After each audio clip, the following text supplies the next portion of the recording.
Alright guys, welcome to my favorite back and bicep workout circuit.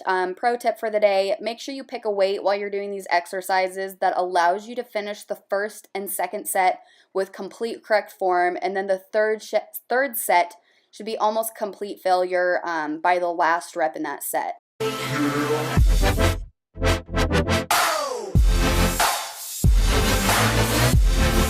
So before you start this, I suggest doing some sort of upper body warm-up, either pull-ups or jumping pull-ups like I showed in the other clip.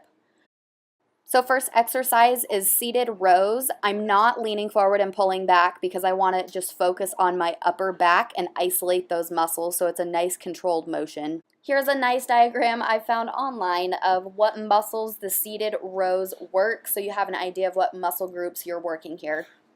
This next exercise is similar to the one previous, and it's a variation of an upright row. This is going to really focus on the trapezius muscles, which are your shoulders, your deltoids, which are upper back and down the top part of your spine. It also engages your glutes, your hamstrings, your quads, and your core. Next back exercise is a lat pull down. You can do it on a lat pull down machine. I was just too lazy to move the bench out of the way. For this, if you take your hands and put them behind you right now and put them on your lower ribs on your back, that is what this is working. It's the latissimus dorsi muscles, and it also works your biceps.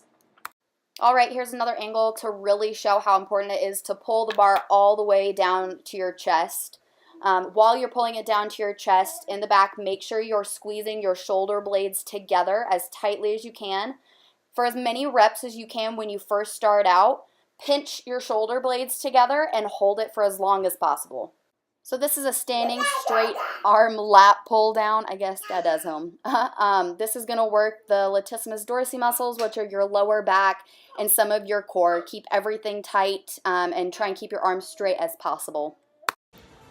Next exercise is a standing dumbbell lateral raise. I'm slightly bent over to try and really squeeze my shoulder blades together to try and engage my upper back as much as possible. This makes it so it takes a little bit less of the shoulders out of it and really focuses on the back muscles. Really work on squeezing at the top of this movement. All right, transitioning from back to biceps. Here we just have a normal cable curl, and this is going to be the same reps as I showed at the beginning of the back exercises. I have a hard time engaging my biceps. For some reason, my forearms like to take a lot of the work. So to really activate your biceps, you can hold your hands open with this exercise. It takes a lot of the pressure off of your forearms. Exercise number 2 here is going to be a cross-body cable curl. The goal in this movement is to keep the upper part of the arm and the elbow as positionally fixed as possible. I clearly am struggling and probably should be doing a lighter weight, but that upper part of the arm should just be completely still. Bicep exercise number 3 is a single arm cable curl. Again, you're going to keep the elbow as positionally fixed as possible. Once again, if you feel your forearm cramping up or swelling more than your bicep, open your hand up so the bar or whatever you're using is just laying on your hand. That's going to put all the focus on your bicep. To end the circuit, we have 2 standing dumbbell curl variations. The first one is a hammer curl. It puts all the focus on the tip of the bicep.